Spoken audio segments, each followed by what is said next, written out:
it's a sad day, needless to say. He will be sorely missed. I will miss him a great deal. And leave it to John's professionalism not to leave us before his term was up. Anybody else? I'll probably be the last one. Good morning, fellow Toastmasters. I got it set up. I'm sorry, Bruce, I didn't know you were starting the tribute to John, and I didn't take it. You didn't take it? Yeah, so if you want to repeat it. Everybody will have to repeat it? No, you. Just you. Just you, because you started. Everything has been probably said about John. The one thing that I remember when I first met John was when I first joined Toastmasters about a year ago. And he was the proponent to get the video or filming of speeches. And so I had an interest in doing that. And that's why I started doing that. So without John, we don't have a video area. Thanks. Okay. Andy.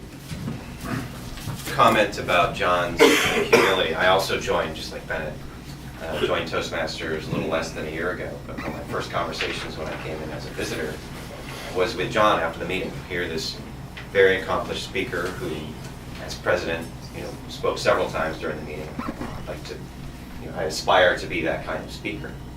The first thing he did was relay a story to me about being 40 years old and sitting in a meeting where he wanted to participate in a meeting, but he was held back by his palpitations.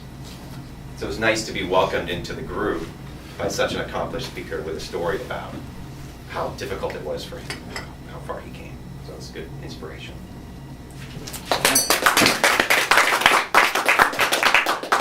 Well, I know that you heard me before, but I thought in order to put this on the record, I'd at least say a couple of words about John also. And I apologize for this seemingly redundant, but as I said, some of the things I wanted to share with you about John is, well, we know he wasn't born in a log cabin, but instead grew up in the Pasadena area, Southern California, and attended schools in Southern California. And I won't pretend to know all of his biography. Some of you may have some additional background that you have in fact shared. But my links with John included not only Toastmasters, but both of us sharing a love of the outdoors, both former Scoutmasters. Both of us have Eagle Scout sons named Jeff. John was a consummate professional entrepreneur with a lust for life and adventure, and his recent purchase of a sailboat was part of a greater plan he had for he and Kathy to embark on sailing adventures. Some of my fondest memories of John was his self-deprecating humor, his love of life, and his ability to make everyone feel welcome. John, of course, had his faults, the biggest of which was the fact he was a UCLA fan. But regardless, John was a great father, husband, father-in-law, Toastmaster, Scoutmaster, sailor, and wonderful friend. John will truly be missed. And Okay, that's it. anything else? Ben. Good.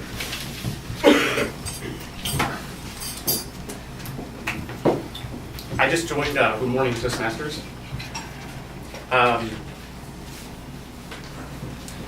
I joined Toastmasters probably just a few months ago, October, and I had a couple of email exchanges with Doug. I came in first time and sat right in that chair and happened to have the pleasure and honor to sit by John. I didn't know who he was, but he made me feel very, very welcome. That's 2 months. The comfortableness, when they came around to order, I didn't know we had breakfast here, so I had eggs, easy over, and I looked over at John and he had